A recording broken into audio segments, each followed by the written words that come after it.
সন্ত্রাসীর একটাই পরিচয়, সে সন্ত্রাসী, তারা কোনো পরিচয় নেই।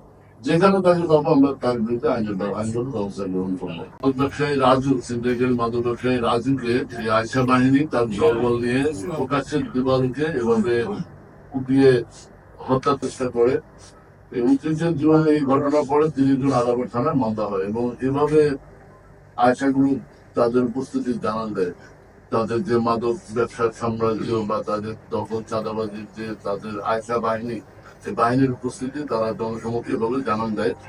এরপরে আমরা ফলো করি এবং ওই মামলার রেফারেন্স অনুযায়ী আমরা তাকে অনুসরণ করতে করতে গতকাল সাভার থানাধীন ভাকুরদা এলাকার একটি পরিত্যক্ত বাগান থেকে বাগান বাড়ি থেকে আমরা তাকে তার সহযোগী অন্যতম সহযোগী ইসুফ সহ গ্রেফতার করি এবং তার অন্য সহযোগী বেলজামনিক তাকদার রিপন পালিয়ে যায়। তো যেটা বলছিলাম, এর বিরুদ্ধে বিভিন্ন আদাবর মোহাম্মদপুর এবং বাসাবন্দি থানার সমূহে 8টি মামলা আছে। এর মধ্যে হত্যা চেষ্টা মামলা, ডাকাতি চেষ্টা, ছিনতাই এবং চাঁদাবাজির মামলা রয়েছে।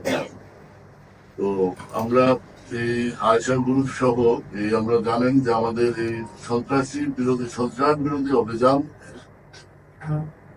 কিশোর গ্যাং বিরোধী অভিযান এবং মাদক বিরোধী অভিযান আমাদের অব্যাহত থাকবে।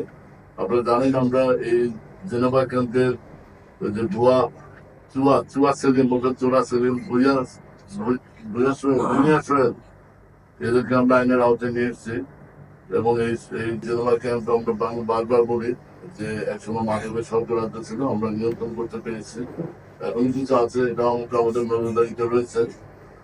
আর এই মোহাম্মদপুরে এক সময় এই কিশোর গ্যাংয়ের যে দৌরাত্ম আপনারা দেখেছেন, এই যেভাবে দুপুরে প্রকাশ্যে যখন কোপায় মানুষকে এই কুপিয়ে নৃশংসভাবে হত্যার চেষ্টা চালায়, এটা মানুষের মধ্যে সমাজে একটা আতঙ্ক জনমনে তৈরি করে। এই অপরাধীদের কোনো ছাড় নেই, দলমত নির্বিশেষে আমরা তাদের বিরুদ্ধে আইনগত ব্যবস্থা নিতে আমরা বদ্ধপরিকর। আমাদের কথা এবং কাজ আপনারা দেখেছেন, আমরা সন্ত্রাসীদের বিপক্ষে। সন্ত্রাসীর একটাই পরিচয়, সে সন্ত্রাসী, তারা কোনো পরিচয় নেই। যেখানে তাকে পাবো আমরা তার বিরুদ্ধে আইনগত ব্যবস্থা গ্রহণ করবো। তো এগুলো আমার পক্ষ থেকে ধন্যবাদ, যদি থাকে।